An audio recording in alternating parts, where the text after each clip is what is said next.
Okay, I just got a little audio message that said this meeting is being recorded, which is okay. Um, yeah, as Robert mentioned, we have a Ratio Christi group here at Baylor University, and we've been in dialogue with you guys, and hopefully there's some seminars and different things that we can share, especially in this COVID area where we're all doing things remotely. So hopefully we can do some more things. It'd be great to come up there and see you guys sometimes, and actually see you nose to nose instead of over the ether. Yeah, I wanted to talk tonight about things you do artificial intelligence will never do, and especially about human exceptionalism. I think it says in the Psalms that we are fearfully and wonderfully made, and we're going to establish this tonight, both by evidence and through appealing to computer science. So if there's any nerds in the audience that have a little bit of idea of what coding and programming are about, you'll really enjoy this. So here's the questions that we will answer. Is the brain a meat computer? Is the mind contained in the brain? There is an old,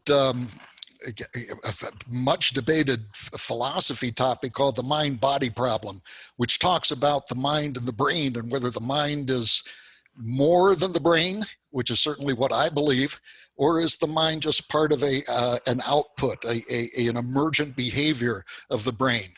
And we will talk about that also. And how does your ideology impact your viewpoint? We will first of all talk about this from the viewpoint of materialists. Now, most atheists are materialists. And unfortunately, materialists live in a little silo. And the only thing that they can really accept is things in their little silo of ideology. Whereas people of faith, including Christians, have a much broader area that we can interpret reality from. We can, yeah, there's lots of things that happen naturally, but there's some things that are best explained by a God, and also the assumption and the evidence that there are things that we, you know what I'm going to do? I have my Zoom thing here. I don't know if you guys have vanity at all, but I end up looking at my little picture all the time. I'm talking, I go, oh, that's me up there. So I'm going to hide it so I don't have to look at myself. I can concentrate on the slides. Anyway, how does your ideology impact your viewpoint? And I think the materialists, again, live in this little silo. They don't have the broader silo that we as Christians do. And I think that really restricts what they can talk about. Nevertheless, we will take on the topic not only from a theological point of view, but we will take it on from a computer science point of view. I have been doing artificial intelligence research for over 30 years. And so I know this stuff, and hopefully can convince you of the limitations that we have and the fact that we are, as humans, really exceptional. Now, here are some of the materialists, and you might or might not be familiar with these. There's Homo Deus, which was a whopping bestseller by Yuval Harari. And he talks about the future and the fact that artificial intelligence is someday going to do better than we are. And then someday it's going to take over, and we are going to be the pets of artificial intelligence of tomorrow. I'm very serious. And before that, this is an older book, but has been very influential, is The Singularity by Ray Kurzweil. He's an engineer for Google, and Kurzweil believes that artificial intelligence is getting more and more sophisticated. Someday will equal the intellect and the capabilities that you and I have, and then will surpass us. And that point where it meets it meets our capabilities and surpasses it, that is the point of the singularity. That's when artificial intelligence becomes greater than we are. Now, what is interesting is if you look in history, people are always looking for a God. We know about the golden calf, for example, that they raised when Moses was on the mountain. People just seem to kind of want to worship something. And that's the reason we have this all of these religions in the world. Well, believe it or not, there is something which is coming up, which I'm going to call the AI church. And let's look at it. Number one, they seek immortality. You have probably heard that you have the capability, maybe someday, of uploading yourself to a computer and therefore living forever, because we'll no longer be constrained by these mortal bodies that we have. So that's how you achieve immortality. We as Christians know that we have had immortality for a long time. We have known about it. Those who recognize they're sinful, confess their sins, and follow Christ are guaranteed immortality in the presence of God.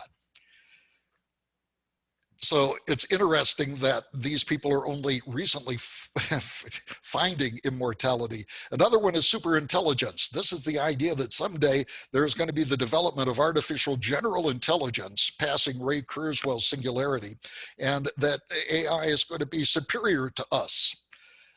The AI church has a Bible. I would say that that's probably Ray Kurzweil's book, The Singularity, as we saw before.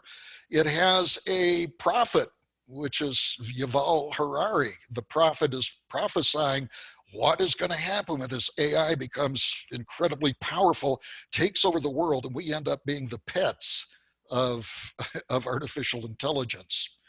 And yes, there is an AI church apostle. This is going to be hard to believe, but it's true. It's Anthony Lewandowski. He was a Silicon Valley wunderkind. He worked in self-driving cars, and he founded a church called Way of the Future. Now, the first thing you do when you find any sort of church is you go out and you try to get tax exemption from the IRS. So any money that's given to you, you don't have to pay taxes on. So Lewandowski wrote his church's equivalent of the Apostles' Creed, or maybe an epistle to the IRS. And this is what it said. He said that the AI church believes in the realization, acceptance, and worship of a Godhead based on artificial intelligence developed through computer hardware and software. So this is his belief that in the future, AI is going to take over. It's going to be a godlike creature, and therefore we need a church to worship it. Now, the sad thing about Lewandowski is that his church did not have any equivalent of the 10 Commandments. It didn't have the commandment, thou shalt not steal, for example, because Lewandowski was after he founded the church, he was arrested and charged with stealing trade secrets. And he was convicted of downloading 14,000 documents from Google's self-driving car unit. And he took it over to Uber, that was also trying to develop self-driving cars. And the federal judge who tried the case called it the biggest trade secret crime he had ever seen. Lewandowski was sentenced to 18 months in prison and fined $179 million. And we know that that is a heck of a lot. Now, here's the interesting thing. Just last month, Lewandowski was pardoned by Donald Trump on his last day in office. Why? Well, the White House said Lewandowski had paid a significant price. Yeah, $179 million is a significant price for his actions, and planned to devote his talents to the advancement of public good. So maybe there's people that are too important to go to jail. The pardon was supported by big tech money and Republican donors such as Peter Thiel and Oculus's Palmer Luckey. If you've ever played around with Oculus, Oculus makes these little goggles that take you into virtual reality. Really, I have a pair. They're awesome. So here's the interesting part. Here's the interesting part. Who has the power to forgive sins? Certainly Lewandowski's God did not have the power to forgive sins, but apparently in this context, Donald Trump did. So he forgave the sins of Lewandowski. So Lewandowski is now free, and free to go back and head his AI church. One of the things that I'm involved in is the Walter Bradley Center for Natural and Artificial Intelligence, as Robert mentioned at the beginning. And the reason for that is that we would like to bring sanity and the larger silo, a silo larger than materialism, to the debate and the interchange and the news about artificial intelligence. And so we celebrate human exceptionalism there. And there is a website, mindmatters.ai, where we have a number of excellent people who write write articles. You can see up here at the right, Robert J. Marks, The 5 Surprising Facts Regarding Famous Scientists We Bet You Never Knew. Number 5 lists a number of scientists in history that you have heard of that you didn't know were Christians. And it's very, I think it's very uplifting. So anyway, mindmatters.ai. If you're interested in this thing, we have people that are brain surgeons. Michael Ignor, you see there on the bottom right, is a brain surgeon. Eric Holloway, who has the main thing is the main article there, where ordinary human intelligence become the new oil. He's a computer scientist. We also have economists. We have people involved in standards and ethics and AI. So we cover all of the gambits of artificial intelligence. Now, the thing about artificial intelligence is all over the place. Why are these people concern or making all of these speculations about artificial intelligence? Is because we have artificial intelligence. Here's a bunch of examples of artificial intelligence, from Alexa to Watson Health to Google Scholar and Google Search and PayPal. Google Maps is something that I use all the time. And these are artificial intelligence things which are so common to us that we almost take them for granted. We are numbed by familiarity. But the challenge is, we've made this much progress. Why can't we take this progress and extrapolate it to the next level in order to get these things that Yuval Harari and Ray Kurzweil talk about, to achieve this idea of the singularity? This looks like a good startup ramp for achieving this. And here are some things which are landmarks in artificial intelligence. 20 years ago, Deep Blue beat Garry Kasparov in the difficult game of chess. It blew everybody's mind. Here was a computer that was better than the world champion in chess. We also had later IBM Watson, another IBM computer, beat the world champions in the quiz show Jeopardy! And that was astonishing. Everybody thought that was really incredible. But the most incredible thing was, a while back, DeepMind had a program called AlphaGo, which beat the world champion in the world's most difficult board game, most difficult popular board game. I'm sure you could come up with more difficult ones, but it was the most difficult board game, which is Go. And a computer beat the world champion in it. And Go is so difficult, it makes chess look like checkers. It is an incredibly difficult game in terms of the mental skill that's required to play the game and become a world champion. Now, these are the things which bring on speculations. We have all of these things which are happening, and there is the fear that we're going to extrapolate this into the future, to the singularity, in Yuval Harari's dystopian future, where we are going to be the pets of artificial intelligence. And we have some pretty top level people which are talking about it. Bill Gates, he said that I don't understand why some people are not concerned about artificial intelligence. The great physicist Stephen Hawking, this is chilling. The development of the full artificial intelligence could spell the end of the human race. It would take off its own, it would take off at its own and redesign itself at an ever increasing rate. Humans who are limited by slow biological evolution. Do you feel that you are slowed by slow biological evolution? I don't feel that myself. Anyway, they couldn't compete and they would be superseded. That's the late Stephen Hawking. He was really a brain. It turns out he had a colleague, Roger Penrose, that disagreed with him, and I've written on this, and it's a fascinating debate. Where did Stephen Hawking go wrong? And then Elon Musk, who is on a quick race to become the richest man of the world, he said, with artificial intelligence, we are summoning the demon. And one of the founders of Discovery Institute, one of the two founders, George Gilder, had an interesting thought, which I thought was interesting. George Gilder says, I think Elon Musk is a tremendous entrepreneur, but he's quite a retarded thinker. And yes, some of Elon Musk's ideas are very, very bizarre. But also contributing to this hype are headlines. And these are false headlines. This is fake news. We read about fake news. And let me tell you a little bit about fake news. Here's some headlines that I grabbed across the web. In the upper left, neuroscientists translate brainwaves into recognizable speech. On the upper right, how can we prepare for catastrophically dangerous AI and why we can't wait? The truth about killer robots. On the bottom left, protecting humanity in the face of artificial intelligence. And of course, the most dystopian headline of all, the end of life as we know it. Artificial intelligence is going to go away of the Terminator, and Skynet is going to become self-aware and zap and kill all the human beings.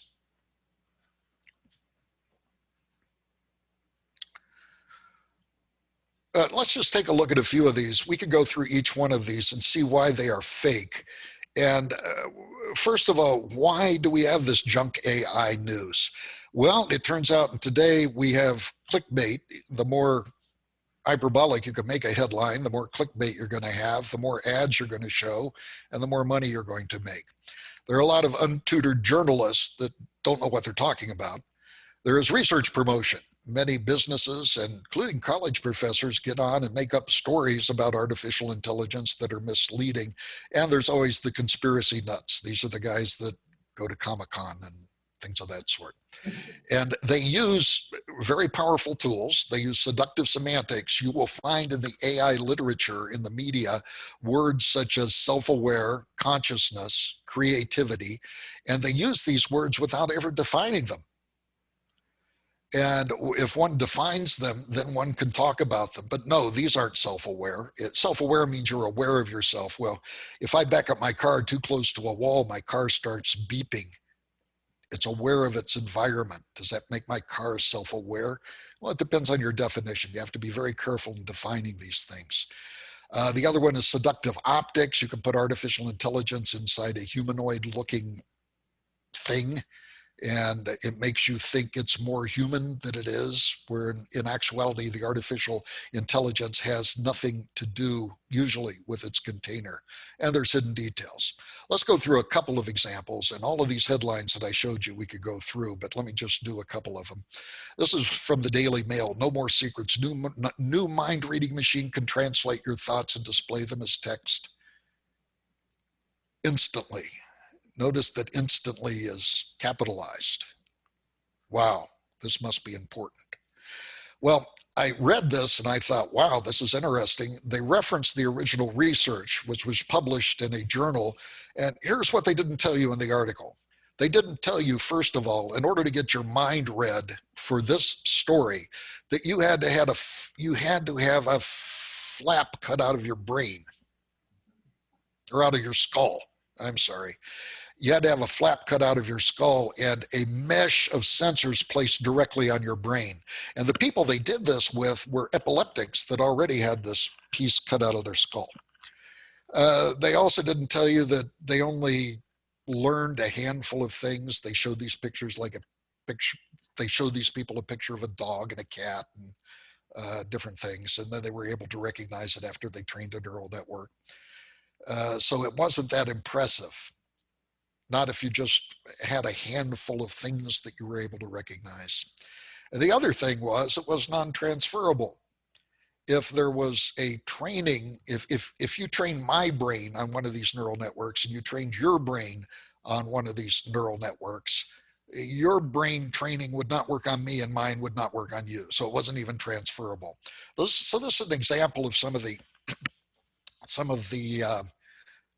things that are not told to you in the media. Here's another one that made the gamut of news a while back. This is just pure hyperbole. Facebook shuts down chatbots that create a secret language. Yeah, that's what the news was. These two AI entities were talking to each other. They created a secret language. Nobody could understand it. And wow, everybody got scared and had to shut it down. That's what all the news articles said. Well, not as widely reported as the follow-up on that, where the guy that was doing this the Facebook AI researcher, he slams as irresponsible the report about the smart butt experiment. He said, this is ludicrous what you talked about. And you can read his quote on the right: analyzing the reward function and changing the parameters of an experiment is not the same as unplugging or shutting down AI. If that were the case, every AI researcher has been shutting down AI every time they kill a job on a machine. But as is the case of fake news, the first article had widespread distribution. The second disclaimer had less of a distribution. So the bottom line is beware of fake news because they don't tell you the entire truth and they mislead. And if you see these headlines, be very wary of them. Now with this, we've got into some of the perceptions of artificial intelligence, some of the fake news associated with artificial intelligence. Now I want to get into the computer science of artificial intelligence and why I can say with authority, there are things that you do that AI will never do. AI has limitations placed on it by a computer. Behind most AI limitations is a single word, and this is the word I want you to take away from the talk. And the word is algorithms. That's a set of rules to be followed, in problem-solving operations. It's a recipe. It turns out that all computers, including artificial intelligence, must follow an algorithm, must follow a procedure. If there doesn't exist a procedure, you cannot write a computer program to emulate it. It's just not possible. Here's some example of algorithms from everyday experience. If you are going to bake a cake, you are presented an algorithm. You have the ingredients on the left, you have the procedure or the algorithm on the right. It tells you the step-by-step procedure to bake the cake. That's an algorithm. A recipe is an algorithm. Another one, which I use a lot, is Google Maps.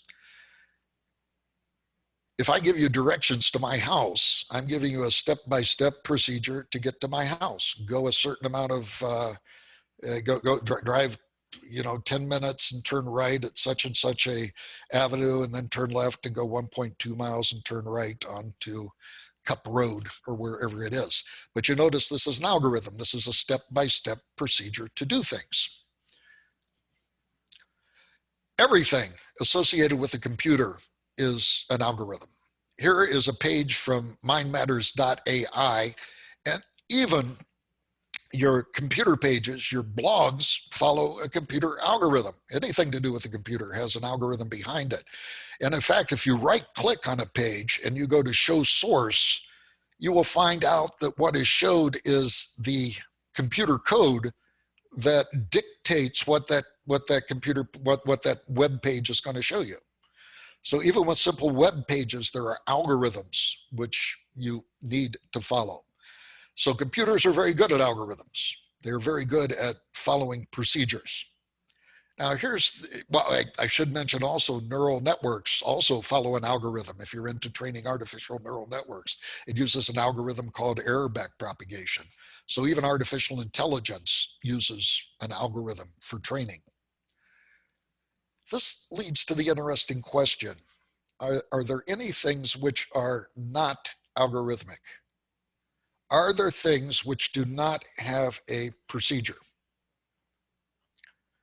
And in fact, there are. Now, in the pure computer science version of things, this was shown way back in the 1930s by the father of computer science, Alan Turing. You might be familiar with Alan Turing. He's the one that helped break the Enigma code. And he was in a movie called The Imitation Game, biographically in The Imitation Game, where Alan Turing was played by Benedict Cumberbatch, if you've watched that. But he also did some great theoretical work. The guy was truly a genius. Here's what Turing showed. This was the first non-algorithmic proof. He said you could not write a computer program to analyze other computer programs. Specifically, you could not write a program to see whether another computer program would halt or it would run forever. If you've ever dinked around with code, you know that sometimes your computer programs run forever. Sometimes they run forever and they halt. If your program runs forever, it's probably not a good it's probably not a good program. But if you stick your computer program into this something called the Turing halting oracle, that Turing halting oracle would look at the program and it would tell you right away that this program halts or it runs forever.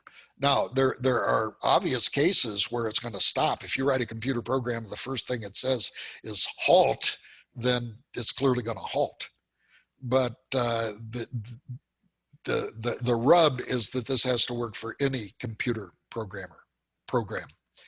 Turing showed provably, irrefutably, mathematically, that the halting problem is non-computable. It is non-algorithmic. You cannot write a program to do that.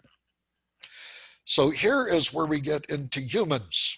And by the way, I should mention there are a lot of other non-algorithmic procedures which have been proven in computer science. This is just the first one.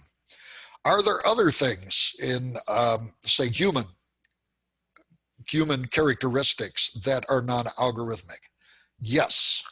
And this is what makes us very special, because if there are non-algorithmic things which are associated with humans, that means this will never be captured by AI, which is a computer which needs algorithms. Here's a list of them. There's some obvious ones like love, compassion, empathy. Those are probably non-algorithmic. But here's some more, I wouldn't say interesting, but higher level ideas for things which are non-algorithmic.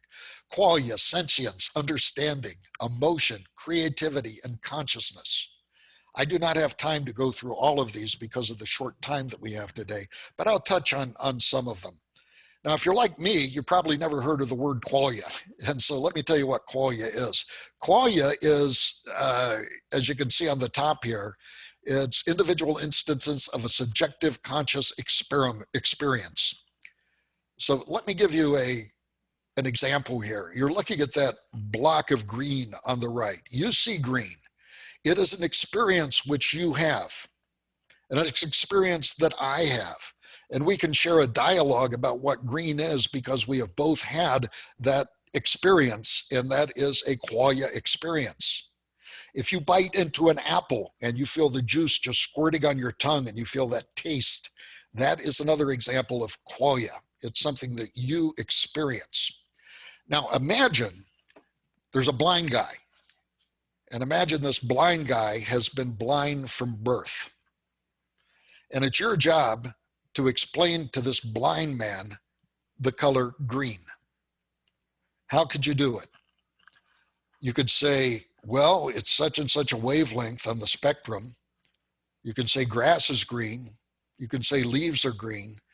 But duplicating the simple experience now that you have of interpreting green is something that you will not be able to communicate to him. He will not be able, through your explanation, to experience the meaning of green.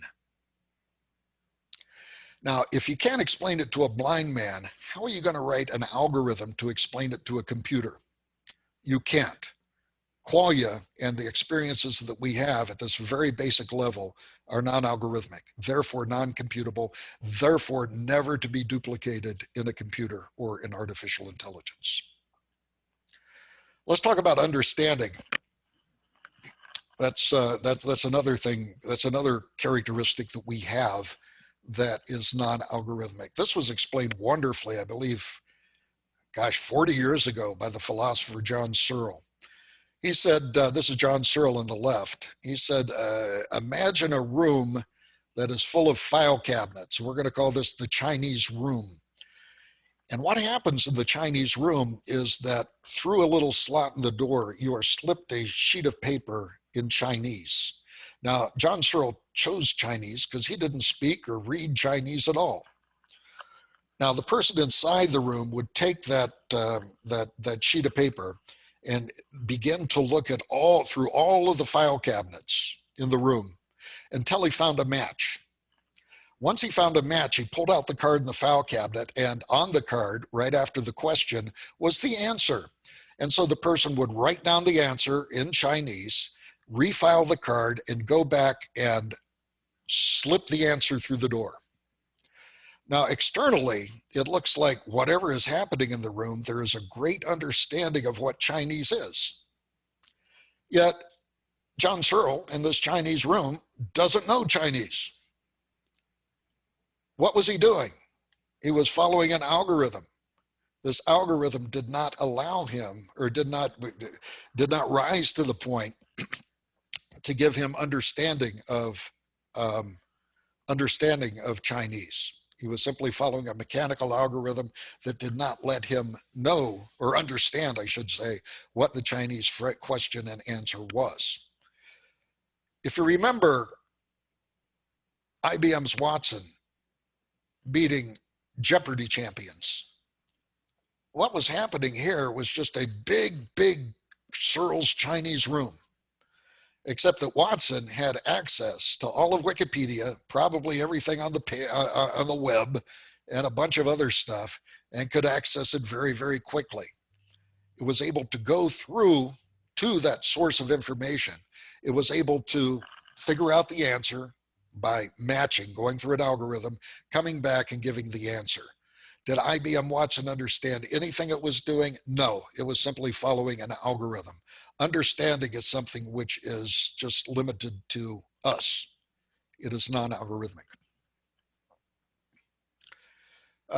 This one I'm not so sure of. This is kind of a funny page, and it's so far AI has no common sense. It turns out that this is something which people have been looking for. In fact, one of the co-founders of Microsoft gave millions of dollars to found a center in Seattle whose job it was to look for common sense in artificial intelligence. And so far, there's been no way of figuring out common sense by artificial intelligence. Let me give you an example. Everybody knows Fred Flintstone, right? Excuse me. Fred Flintstone, in one of his episodes, got his fingers glued in a bowling ball. And he couldn't get it out. He pulled and he couldn't get the bowling ball out. So he said, Barney, go get a sledgehammer. So Barney went away and he came back with a hammer. And Fred put the bowling ball and his fingers down on the floor and he said, okay, Barney, when I nod my head, hit it. Now, this is funny. This was written for the humor of it, right? Now, we know exactly what Fred Flintstone meant. He meant hit the bowling ball. But could it be that this vague pronoun, it, could have referred to Fred's head? Yes, we have the ability to differentiate and to unwrangle any ambiguity which is in the phrase, but AI doesn't.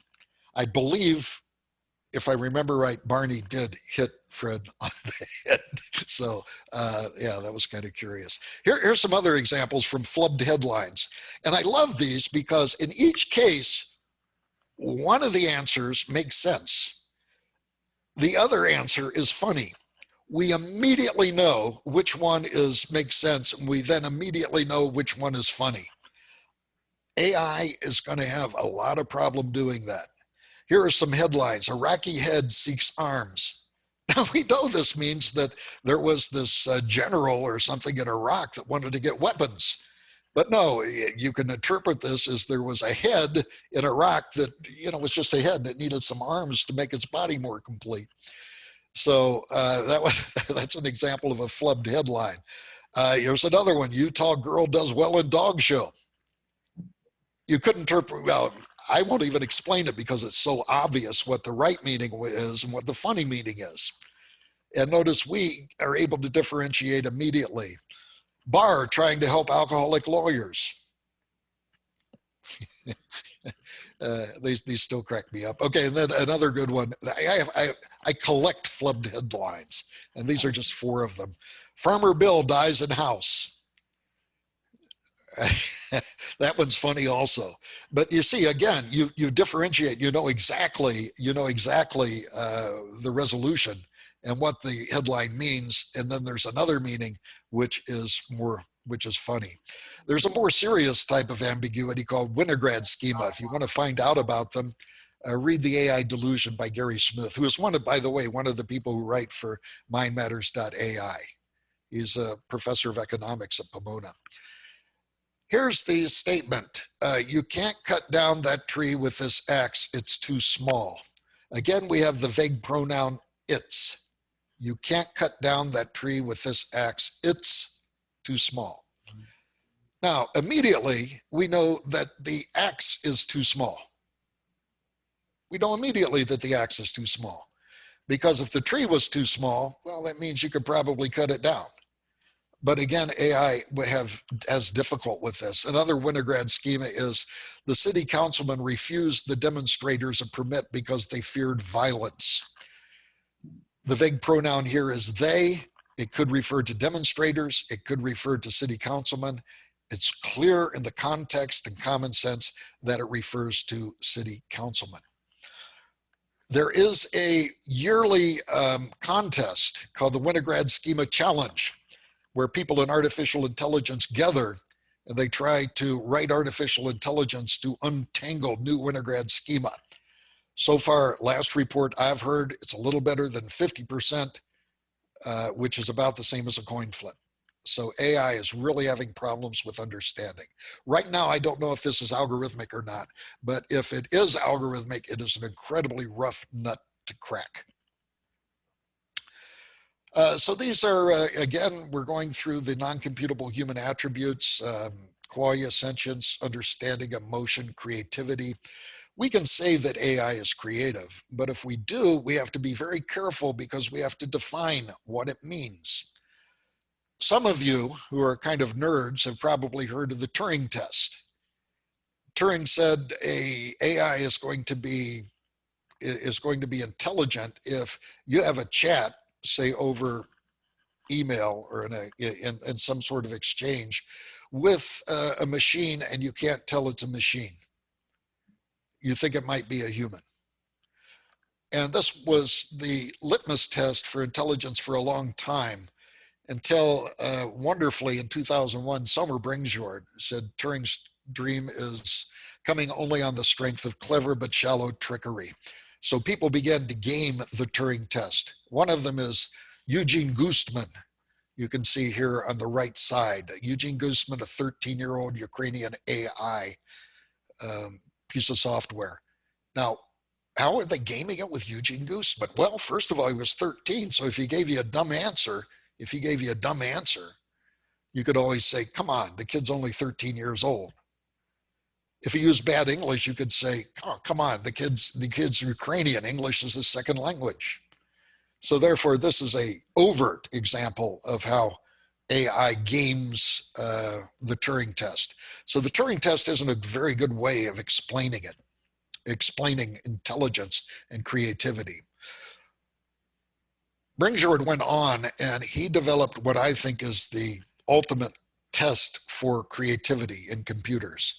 That's called the Lovelace test, named after Ada Lovelace, who you see on the right here. She was the first computer program in the 19th century. And so he decided he would name it after Lovelace. She said, creativity will be demonstrated when a machine's performance is beyond the explanation of its creator. That's what the Lovelace test is, according to Bringsjord. So if we go back to AlphaGo, if you follow this sort of stuff, you know that AlphaGo, in the middle of the game, made this incredible move. Everybody looked at the move and they said, we've never seen a move like this. And subsequent analysis said it was a very, very clever move. Was that creative? No. AlphaGo was trained to play Go. That's what it was doing, and it was doing so very, very well. And it played Go better than computers. Just like a car can run faster than an eye can run, and the calculator can add numbers faster than I can add, the Go machine was playing Go faster than anybody else was able to do. And it did make this surprising move. So surprise is not creativity. If you went up to AlphaGo and asked it, tell me how to play Go. Give me the rules. AlphaGo couldn't do that. If it was able to do that, and it wasn't programmed to do that, then that would be just a hint that AlphaGo was creative. But it did exactly what it was programmed to do. And so this is the Lovelace test.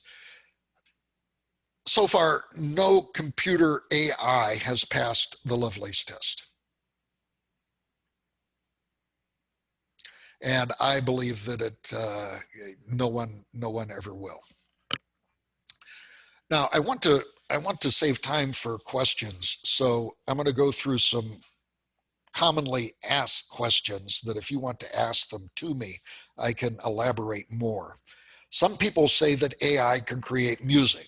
They see things on the web that AI can write Baroque music. It can write jazz, I think was one of the popular things. No, it cannot. It cannot write music in any sort of creative sense. If you'd like me to elaborate, you have to ask me. Can AI create art? Here is a painting which sold at Sotheby's for almost $500,000. And it was a painting nobody had ever done before. Was this creative? No, it wasn't. If you want to ask me why, I'll be very glad to elaborate. AI was doing nothing creative. Can AI write screenplays? I'll pause on this one a little bit. This is hilarious. This was an AI that was programmed with a bunch of science fiction screenplays, like 2001, The Terminator, other things. I don't remember exactly what they were. But then it was programmed to write a script that was in science fiction. And they took it and they made a movie out of it. Now, they had this wonderful actor. Man, I forget what his name is. But he's a wonderful actor who at the time was not a A-list actor. I think he's an A-list or a B-list right now. He was in the movie Godzilla, the latest Godzilla movie, and he was also in a sitcom for a while. But he did a great job interpreting the script because the script itself was nonsense. And any creativity or hilarity that you got out of the script was due to the acting and the production values. I went and I dubbed up the script, and I wanted to share with you what they said was creative. This is from the script. He is standing in the stairs and standing in the stars and sitting on the floor. He takes a seat on the counter and pulls the camera over to his back. He stares at it. He is on the phone. He cuts the shotgun from the edge of the room and puts it in his mouth. He sees a black hole in the floor leading to the man on the roof. He comes up behind him to protect him. He is still standing next to him. He looks through the door and the door closes. He looks at the bag from his backpack and starts to cry. This is the dialogue that was interpreted in part for the movie. You should go and you should look for this. It was named Sunspring, as you can see in the upper panel, and read the whole script. It is just pure nonsense. If it's hilarious in any sense, it's hilarious because it's so disjoint and so random. So no, AI cannot write screenplays. Is consciousness algorithmic? This is a very interesting question that's receiving a lot of interest right now. At the Bradley Center, we're putting together a book on the mind-body problem where we're inviting a lot of really great philosophers, engineers, and scientists to write chapters about the consciousness and other aspects on the mind-body problem, including consciousness. Since this is Ratio Christi, let me end up with a few things from the Bible. Does the Bible talk about artificial intelligence? No, not directly. But I love this saying. It's saying that the Bible is not a book about science. It's saying a cookbook is not a book about chemistry. Certainly, there's a lot of chemistry in a cookbook, but that's not the aim. There is science in the Bible, but that's not the aim. Let's see if we can find some stuff. I have 2 points here. First of all, God gives man dominion over all. This includes artificial intelligence. We can see Genesis 1 here, and God blessed them, and God said to them, have dominion over everything in the earth. Psalm 8:6 says, you made them rulers over the works of your hand. You put everything under their feet. So everything is in our control. And then the second one I would point to is God is the sole source of life. We are not going to be able to create artificially intelligent life. There's 4 verses here. Timothy, in the sight of God, who gives life to everything. It's a rhetorical question. Deuteronomy, there is no God besides me. I put to death and I bring to life. 1 Samuel, the Lord brings death and makes alive. He brings down to the grave and raises up. Corinthians, so neither the one who plants nor the one who waters is anything, but only God who makes things grow.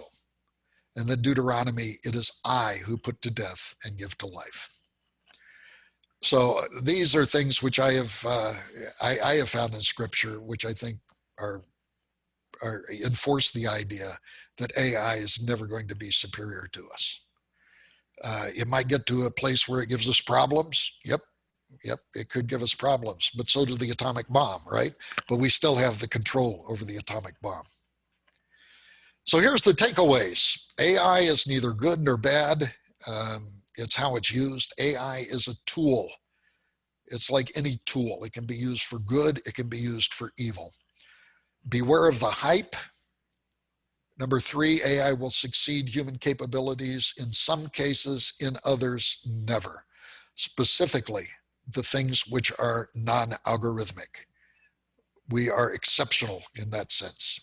AI will never be creative, understand, write better software, experience qualia, love, compassion, or empathy.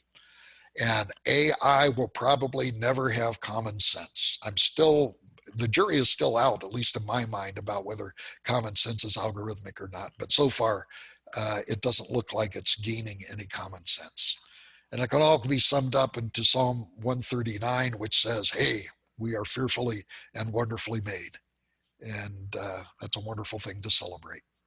Okay, so that includes my presentation. And I want you to watch the graphics here because I spent hours on it.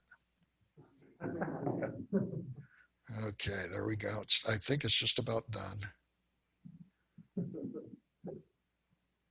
And I guess oh, no. Oh, I have to, and the final one goes away. Okay, thank you.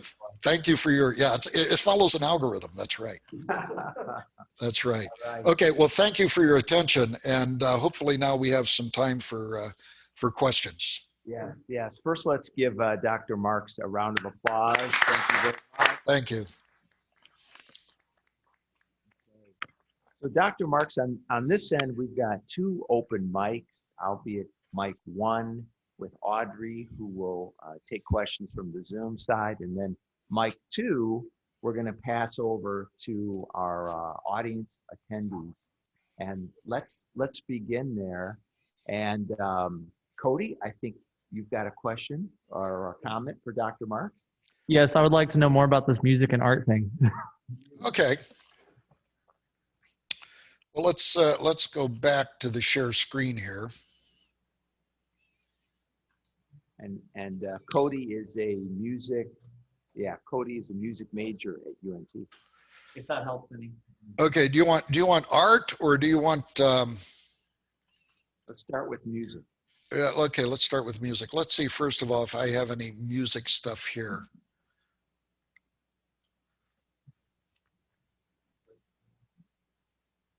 I don't, but so let me just go back to this. Can you see my PowerPoint here? Yes, we're seeing, it looks like a lady in a mirror. Infinite time. Oh, okay. Oh, it's the wrong one. Okay, I'll put it over here then. Can you see this one? Yes. By the way, this infinite person in the mirror is my fetching wife, and that's me taking the camera picture. So I'm very proud of that. Okay. Okay, could AI create music? Let me tell you the way that AI creating music is done. It is, by the way, I'm going to do something. I'm going to unshare my screen.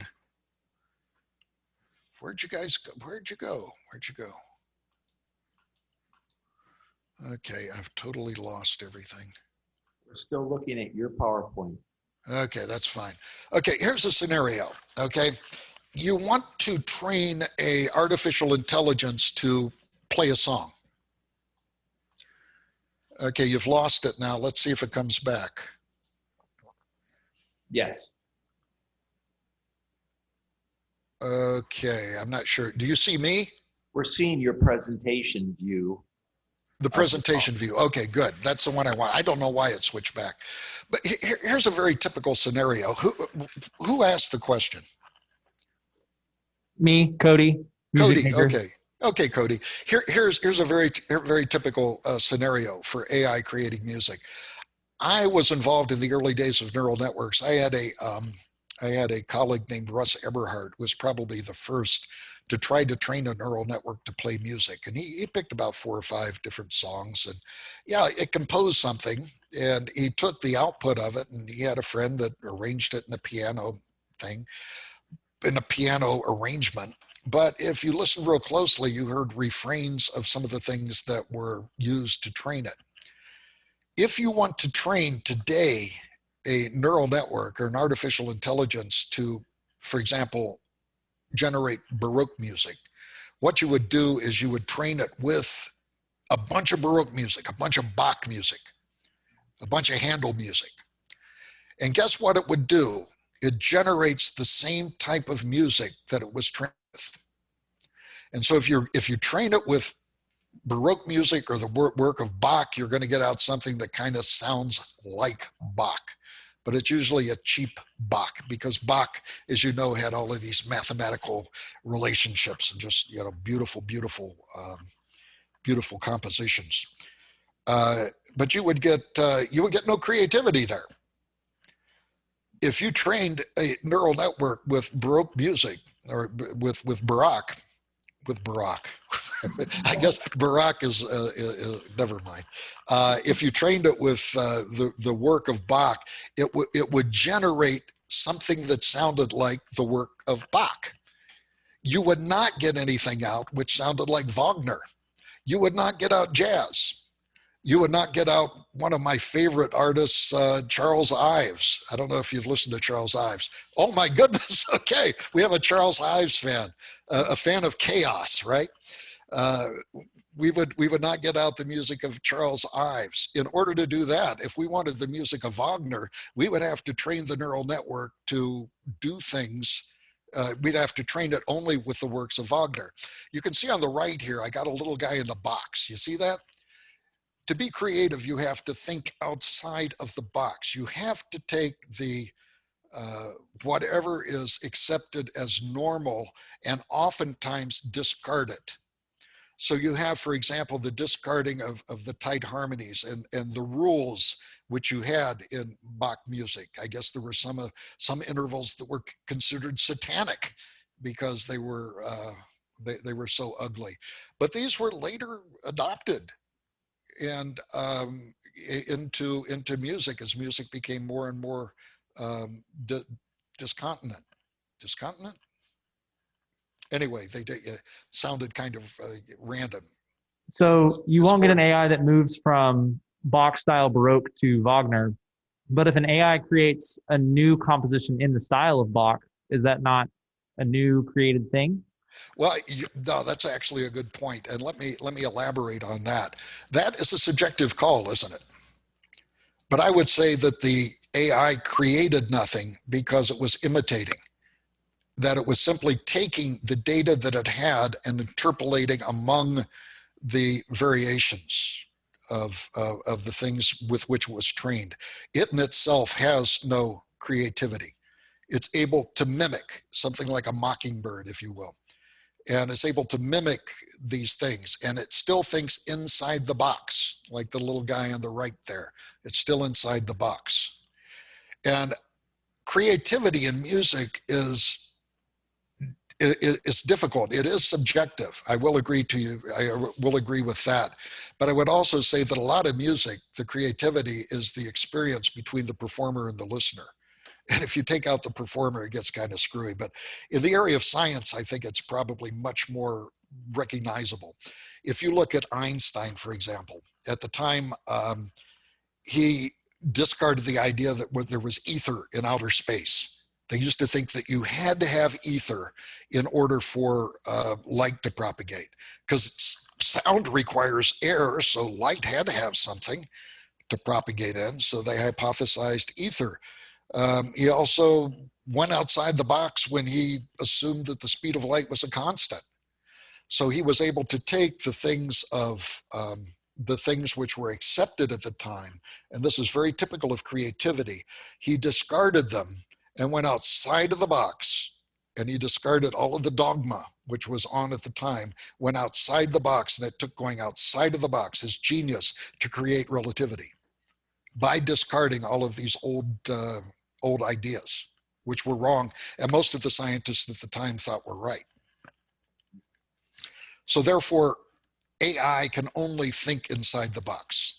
And you are right that, subjectively, creativity in music is a matter of opinion. So I will grant you that, but I think in the area of science and mathematics, it's much more clear what creativity is. The argument does make me feel less creative when I write in the style of Bach, but it does make sense as an argument. Okay. So was that your question then, or? Yeah, Yeah. That's Cody's question. Yeah. The other thing, First this is, can it create art? See this example here of art? This was created by training a neural network with a bunch of portraits, like Rembrandt and some of the classical people who painted portraits. And it generated something which looked like a portrait. You can believe that there was no Picasso Cubist art used in the training of the neural network that generated this painting. Nor was there any for Jackson Pollock. He was the guy that splattered paint all over the canvas. You can take to the bank. I don't know this for certain, but I would be able to bet large amounts of, I don't bet, so never mind.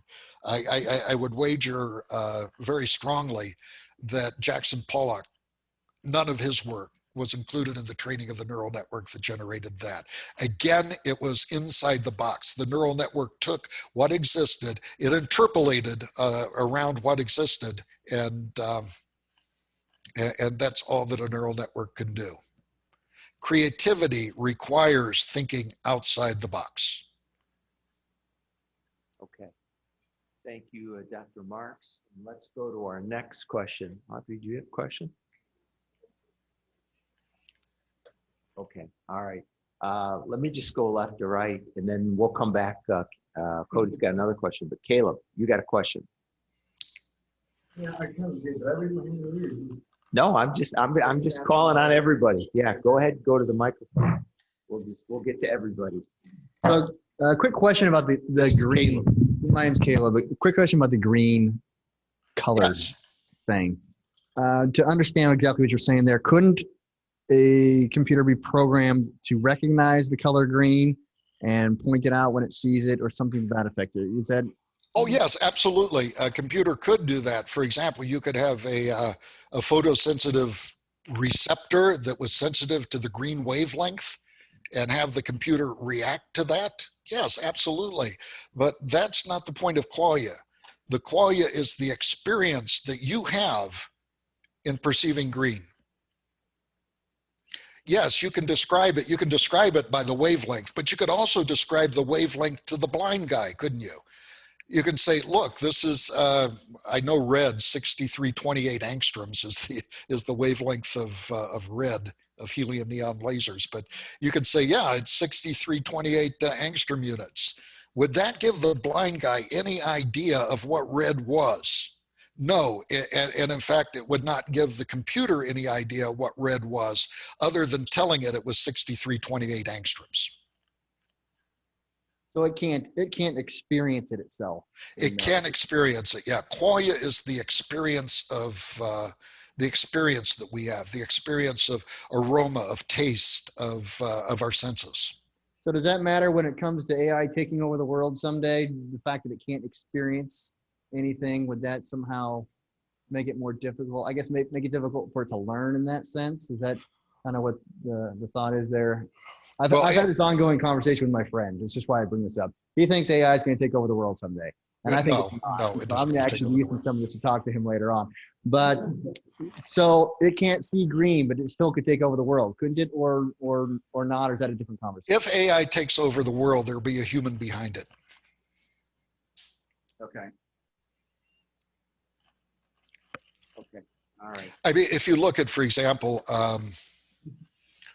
I don't know if any of you guys have seen 2001: A Space Odyssey, when the Yes. computer HAL starts to zap the astronauts. Well, that was a computer flaw. That was a problem with the programming, because the HAL 9000, and everybody knows why it was called the HAL 9000, don't you? Yes. Why? Sorry, what was the question, Dr. Mark? Why it's called the HAL? Oh, we've got no takers in the room here. No takers. It's the first letter before IBM. That's the reason it was called the HAL 9000. But anyway, if you haven't seen the movie, these astronauts are on a mission to a moon, I believe in Saturn. And the computer, the HAL 9000, which is its advanced artificial intelligence, ends up trying to kill all the astronauts because they want to scrub the mission. But the problem is that this was a flaw in the computer coding of HAL. HAL was given a priority of completing the mission over the lives of the astronauts. So can you have scenarios like this? Yes. I think we have to be very careful about artificial intelligence in the military. I wrote a book called The Case for Killer Robots, and I tell you what gives me the most pause is swarms of AI drones. Because if you have a swarm, they're really, really rough to stomp out. It's like kicking down an anthill. You can kick down an anthill and you can stomp all over it, and you go back in 3 days and it's rebuilt, okay? And that's the same thing if you have a swarm of drones. If just a few get through, it can accomplish its mission. And to me, that's very chilling.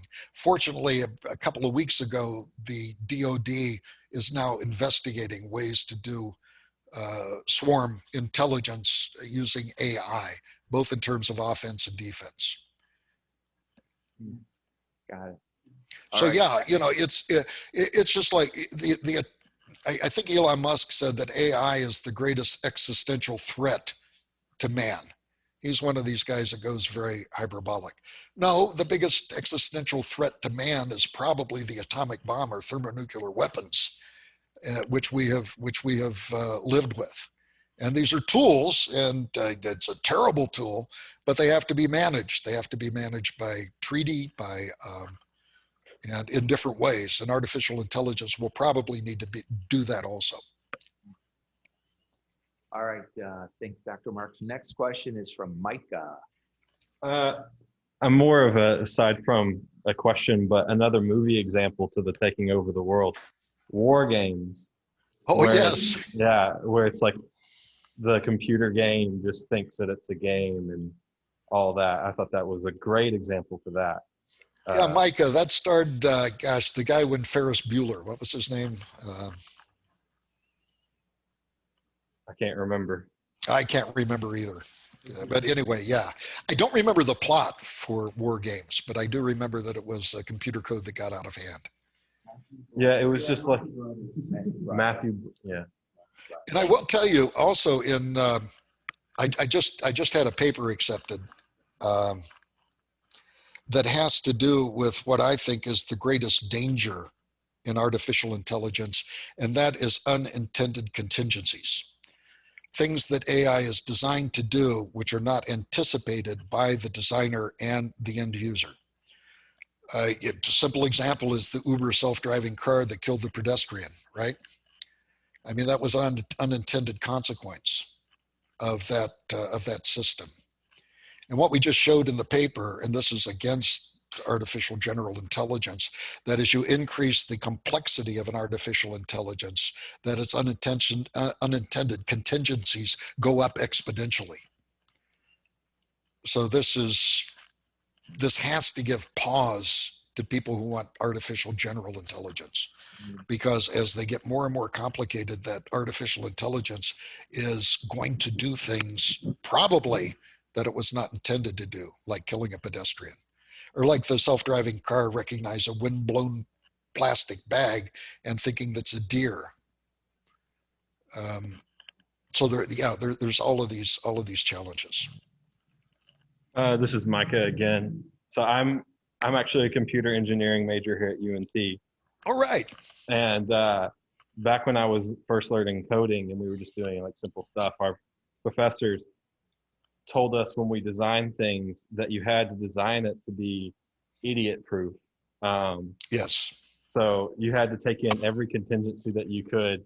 And most of the time, our professors would just take like someone's code and just do something, and some weird thing would happen Yeah. that no one would have thought would have happened. And it was always interesting in trying to beat the professor in designing code that couldn't be messed around with. It's very interesting. I mentioned the Kasparov game with Deep Blue.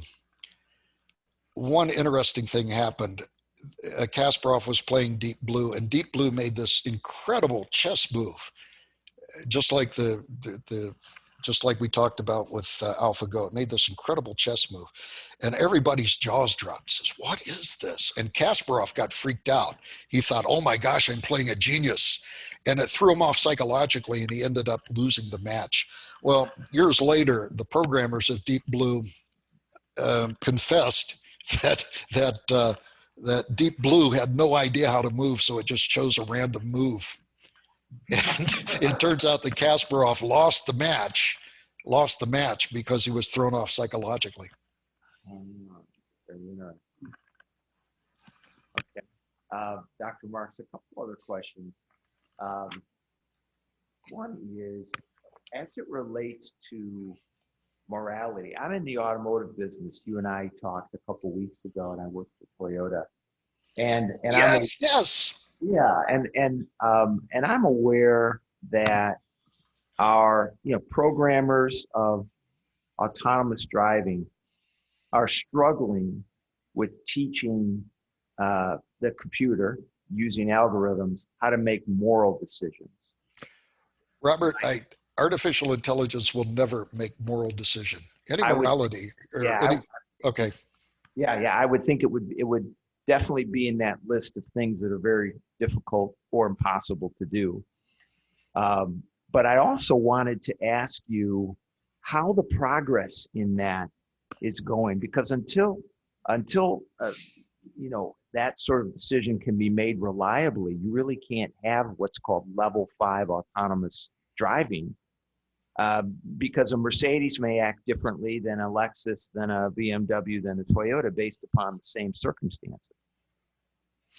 I have a wager for a cup of coffee with the president of Discovery Institute that level 5 self-driving cars are not going to be here in 5 years. We made that bet about 2 years ago, and I'm still on top of the bet.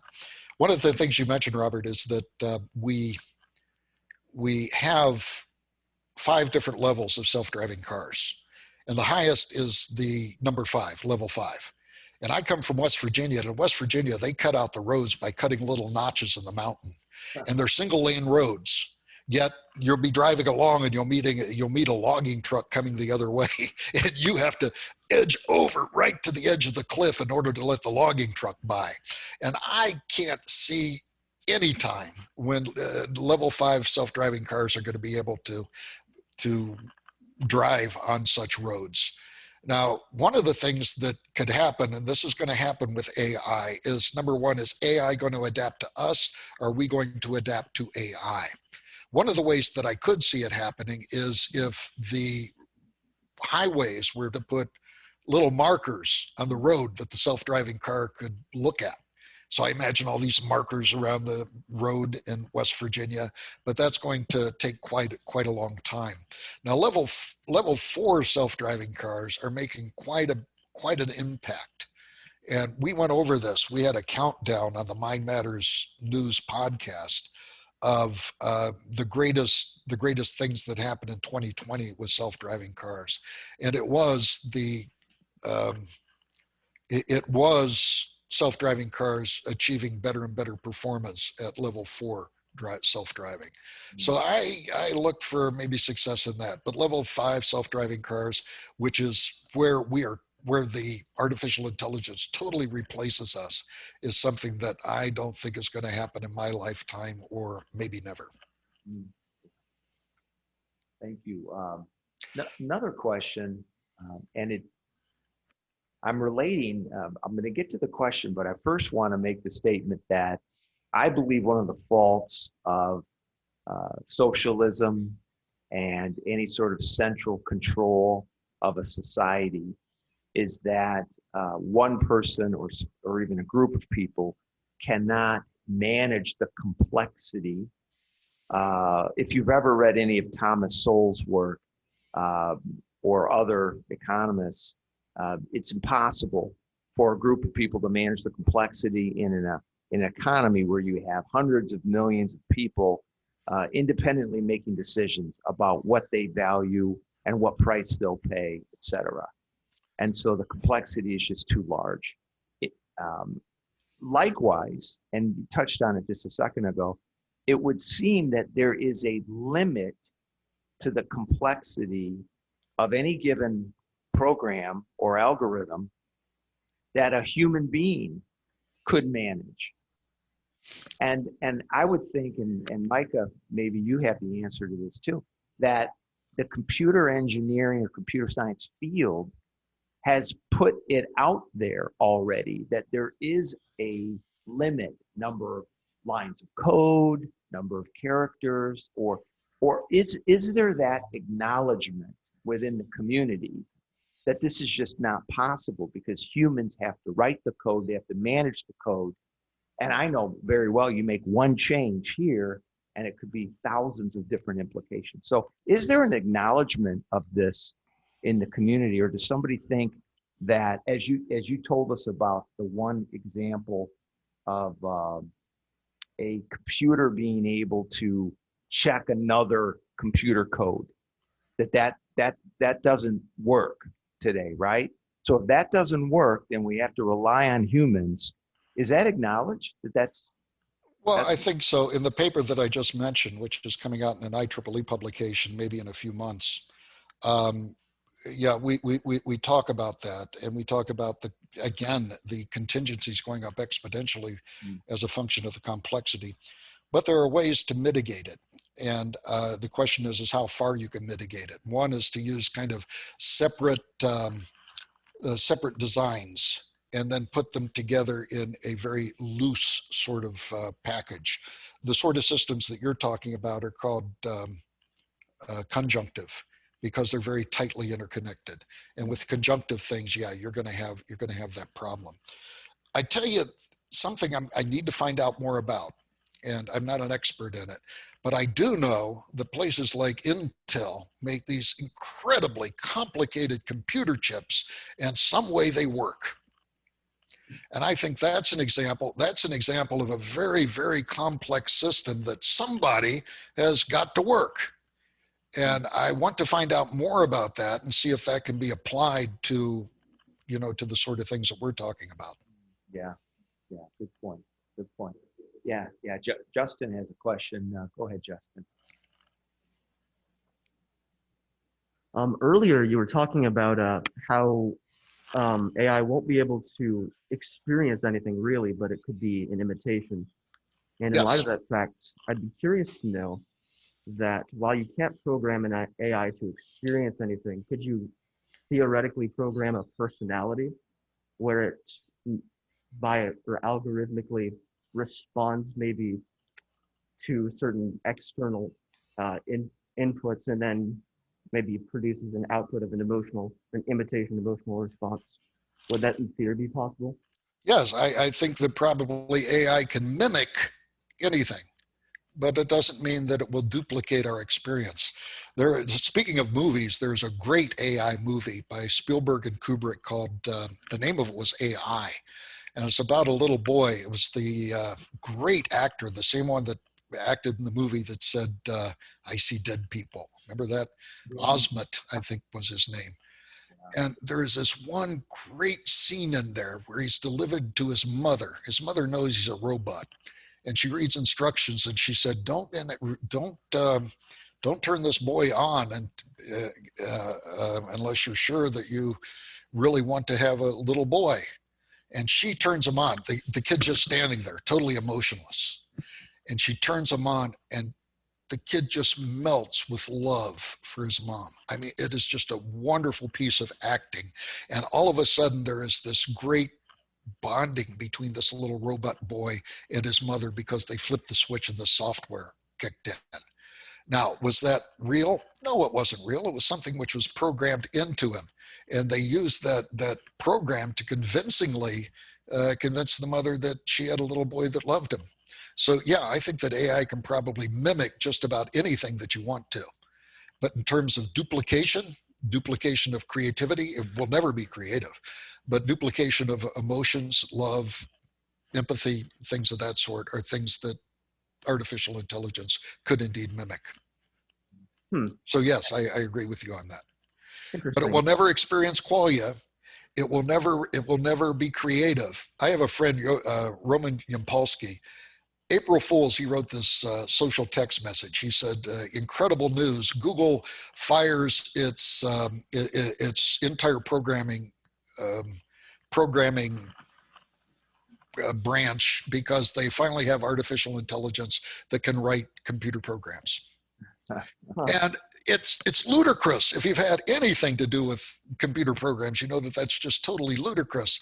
But nevertheless, he got a lot of likes, a lot of thumbs up, and he was even contacted by some people in the media that wanted to write a story about it. Okay, but if you just think about computers writing better computer software, which by the way is a requirement for the singularity, you have to have computers writing better computer software, writing better AI software, writing better AI software up to the point where you have the singularity. You notice that AI software writing better AI software assumes that the software can be creative outside of the intent of the original programmer. That can't happen. AI will not be creative. I had a piggyback question too, the one about personality. Do you have any thoughts on how ethical that might be? Like from a perspective of like human beings getting attached to them in an overly emotional sort of way? The ethics is very interesting. There's two types of ethics, by the way, associated with artificial intelligence. There is design ethics, which addresses the question, does the AI that you make do what you say it's going to do? That's a type of ethics. You got to make sure that there's no unintended consequences, that if you're doing a self-driving car, it doesn't kill pedestrians, for example. So that's design ethics. Then there is the end user ethics, which is what the AI is used for. If we have, for example, military weapons, say we have a drone strike, it is neither good or bad. It is how it is used. So the end users have an ethics. And I would probably categorize what you just said as end user ethics. Now, the end user ethics is in the domain of policymakers and legal minds and people that make up laws and things of that sort. So it's something that is beyond what I'm talking about now. We can get into those ethics, but I would be happy to talk about design ethics, which I think is the idea, again, that you want to make sure that the AI that you deliver does what you promise that it does. Interesting. Thank you. Dr. Marks, another question for me. You mentioned early on that materialists live in a smaller space than theists. And I think in general, we understand that, but would love to hear your deeper explanation of that, how you would back that up. What example would you I'll use? tell you, this is the point where I give a commercial, okay? I just wrote a book. Can you see my picture? Yes. Okay, this is, some of you know this man. His name is Walter Bradley. He is my hero. He's responsible for me living out loud as a Christian in academia. He's responsible for bringing me to Baylor, and he is just an outstanding man. It's his biography written by me and Bill Dembski, and I learned this silo idea from Walter. And I'll tell you what happened. Walter was on the textbook committee for the state of Texas, where they argue every time that textbooks are adopted whether or not you should talk about, maybe say that evolution isn't really right. and he was deposed by an ACLU lawyer. And the ACLU lawyer came out, who was an atheist, and he says, Dr. Bradley, they always address you in a condescending tone. Dr. Bradley, is it true that you are a Christian? Walter says, yes, I'm a Christian. He says, if you're a Christian, how can you be objective in looking at science books? And Walter's response, under oath and with a court reporter there taking notes, he said, I'm sorry, I think that you have it wrong. He says, you're the one that's really narrow. You live in a narrow silo where everything you look at must be naturalistic. I, on the other hand, look at a much broader area. And in fact, as a Christian, I look at things and I don't ask if God did it. I said, I think how God did it. And certainly God can do some of these things through naturalistic processes. And that's where I first got the idea that these atheists do live in a very narrow bubble. There's an old story I'll share right now. It takes about 2 minutes, but it's called the dead man syndrome. And it's the story about a man that came into a psychiatrist's office. And he looked at the psychiatrist and he said, Doc, I got a problem. The doctor said, what's your problem? He says, I'm dead. The doctor says, but you're talking, you're walking. He says, yeah, I know, it's amazing, isn't it? But I'm dead.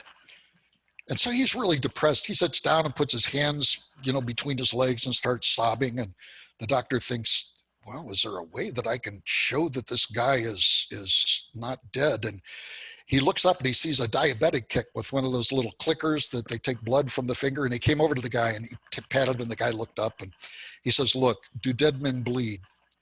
And the sad man says, well, no, dead men don't bleed. He said, give me your finger. So he takes the finger and he pricks it and the little pool of blood comes up and the guy's eyes get big and he looked at his finger and he looked at the doctor and he said, Doc, you're right. I'm wrong. Dead men do bleed.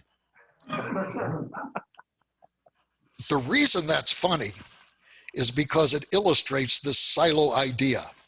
This man was in a silo where he thought he was dead. And no matter what evidence he was presented, he would say, I'm dead. Dead men do bleed.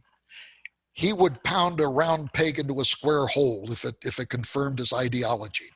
And that's the same thing we see with the atheists who debate Christians in matters of science, such as artificial intelligence, such as Darwinian evolution. We see that there is such an entrenchment that they will not think outside of their silo. Dead men do bleed. Great. Thank you for that. Thank you for that further explanation. That was awesome. And the last question I have is regarding memory. And just a quick story, based on a business situation, I had the opportunity to have dinner with a brain surgeon and a brain researcher from Virginia Tech. And they told me a really interesting story where a lady was being treated for excessive eating disorder, and a probe was put down into her brain. And she had to turn a dial to create some different frequencies and voltage in this area of her brain, and that would supposedly curb her appetite. One of the outcomes, though, is that she stimulated parts of her brain, and she would have instantaneous memories of things that happened 30 years ago, very inconsequential things. For example, she could see a menu of a diner that she and her mother used to go to when she was a child. So the question I have is related to memory. Do you believe memory is entirely a physical thing, or is there any non-physical part to memory? That's a very good question. I think is outside of my wheelhouse. As far as human memory, I'm starting to just understand how little we know about the brain. So I'm not sure exactly how it works. I've heard from movies and other places that everything you experience is like you have a photographic memory. It's just that you've run out of film sometimes, I think is the joke. Uh, but you know, I don't know. I have no feeling about that. Right. And then as it relates to consciousness, is that as you think about the soul and consciousness and the mind, can you talk a little bit about what you understand, how these things work together, what you consider the idea of the Christian soul to be? Well, yeah, I can talk of some things from science, which are really interesting. One of them I learned from Dr. Michael Ignor, who is one of the columnists, by the way, on Mind Matters News. He's a brain surgeon, and he talks about something called Leibott's experiment. And when you first hear it, you think, oh my gosh, this is materialistic. They can show that you have a little signal in the brain that tells you what you're going to do before you do it. Wow, that sounds like I don't know, it sounds like your program. It sounds like, yeah, it sounds like, but what is interesting is that we have the capability of taking that impulse that comes to us and saying no to it. And Leibott and Ignor called it not free will, but free won't. And Ignor says that he would like to do experiments. We don't have the capability of doing it, but he thinks that free won't does not originate in the brain. Now you think about free won't, you think, oh, that's kind of weird. But you know, when I was addicted to cigarettes, I had all the time this little impulse that says, have a cigarette. And I exercised free won't when I said no, right? And the phenomenal thing which happens there is that your brain is rewired. It's something called neuroplasticity. And in neural networks, they have something called Hebb's law, which they also use in neurosurgery. And they say that neurons that fire together are wired together. So as you create new habits, you literally generate new pathways in your brain, which is really, really fascinating stuff. So I think that is interesting. The other, well, I don't know if that answered your question, but let me go on. The other thing that I'm really fascinated about is the increase in near-death experiences. Yeah. It turns out that people having near-death experiences are increasing, and the reason is because we have the medical wherewithal now to resuscitate people that have been brain dead for a while, and they come back with amazing stories. There is a great book by John Burke called, I believe it's Imagine Heaven. And John Burke is an electrical engineer, which I like, and he turned to being a pastor, and he wrote this book. And one of the things, I don't know about you guys, but anytime I hear an anecdote about near-death experiences, you know, I went up to heaven and I met Jesus and stuff, I look at it with a skeptical, with a jaundiced eye, if you will. But here is anecdote after anecdote after anecdote of these people's experience of out-of-body experiences and the incredible thread of continuity that exists between them or among them. And it is just phenomenal. And it's so convincing that indeed we do have a soul, that there is a life after death, and that we are going to be in a wonderful place. They talked about common denominators such as seeing colors they'd never seen before. Now, as an engineer, I kind of think we only see in a spectrum this big, and all of a sudden you get to heaven, you see a spectrum this big. You see colors that you've never seen before. They also continuously said it was indescribable. They did not have the ability. It's probably like qualia. They had an experience that they couldn't explain to us on Earth because we were the equivalent of blind.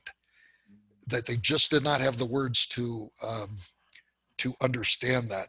So I think that is an enormous an enormous contribution to the evidence that indeed we have a soul and there is an afterlife. So if you get a chance, it's a very readable book. It's called Imagine Heaven by John Burke. And he also has a YouTube sequence.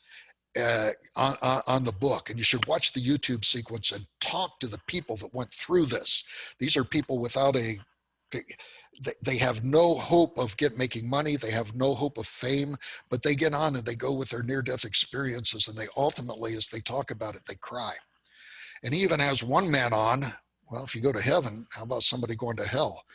Oh gosh, they had one guy on that was going to hell, and he related his experience, and he said, there's things that happened to me that I've never told anybody in the world because they're so terrible. And fortunately for him, he came back. But this is an enormous evidence of our idea of a soul. Yeah. And it's something that I really got into, and I'm really enjoying learning more about near-death experiences. I've also heard Gary Habermas has done a lot of near-death experience. Yeah, by the way, I said on the Bradley Center, we are putting together a book on the mind-body problem. And Gary Habermas is one of the contributors. Well, Dr. Marks, thank you for staying with us for the Q&A session. This has been really, really enriching and worthwhile. We had a few people on Zoom that just had to leave, and they said thank you, that you really contributed a lot to their learning. So another round of applause for Dr. Marks. Thank you. Thank you. God bless your ministry and your work and your time at Baylor. We hope to see you in person. Just one final comment. The great physicist Stephen Hawking said remarkably that nothing in physics was ever proved, that you just accumulated evidence. I think the same thing can be said about our faith in God and Jesus Christ, that you can't prove God, but you can accumulate evidence. So I hope that what I presented here today is more evidence for the existence of God and the truth of Christianity and who Christ was. And so it's a contribution to that end.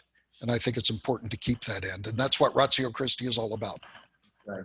Yeah. Bravo. This is that's the practical application of what you taught us tonight. Further evidence that we can discuss with our friends and family and make us even more confident in that. So, thanks again, Dr. Marks. Have a great evening and a great rest of your week.